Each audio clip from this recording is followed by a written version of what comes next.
Bonjour, voilà, là vous êtes devant une BMA, c'est-à-dire une bicyclette à moteur, moteur auxiliaire, très vraisemblablement de 1937, de type P51 à deux vitesses. Alors effectivement, on a un système de pédalier qui entraîne la roue, hein, comme un vélo, et aussi un système de chaîne qui fonctionne avec le moteur.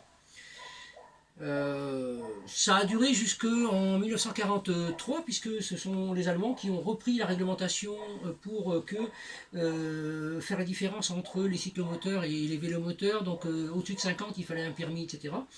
Là, dans ces années-là, jusqu'à 100 cm3, il n'y avait pas besoin de permis, pas besoin de carte grise. C'est aussi la raison pour laquelle l'éclairage qui est ici est à l'arrière et non pas sur la plaque, parce que n'ayant pas besoin de plaque, évidemment, il n'y avait pas lieu d'avoir un éclairage complètement à l'arrière. Là, cette moto vient d'être en grande partie restaurée. On va essayer de la redémarrer. Normalement, on va y arriver. Pour la démarrer, elle est placée sur la béquille arrière, qui reste très fragile, puisque ces motos ne devaient pas dépasser 30 kg d'après le cahier des charges. Et donc, tout ce qui a pu être gagné en poids a été gagné sur tous les éléments, et notamment sur la béquille arrière. Donc, je déconseille fortement d'essayer de la démarrer en montant sur la moto et en pédalant, puisque de toute façon, si elle est bien réglée, elle doit pouvoir démarrer sans ça. Pour la démarrer, voilà, il suffit d'enclencher, je vous ferai peut-être voir plus tard, mais sur le levier de vitesse qui est sur le côté droit du réservoir, deux vitesses, première vers l'avant, deuxième vers l'arrière. Là, pour plus de facilité, j'enclenche la seconde vitesse. Voilà. Cette seconde vitesse-là, maintenant, elle force, d'accord, sur le moteur. Pour ça, j'ai un décompresseur, je vais décompresser, je vais laisser l'accélérateur en place sur la position ralentie.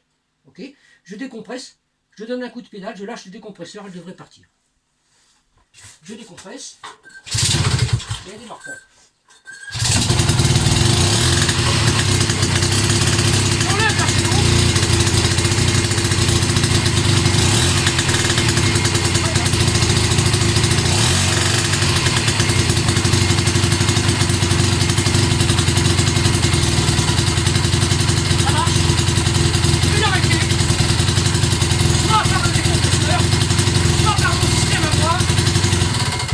Moi j'ai un système à moi qui coupe l'arrivée d'essence ici.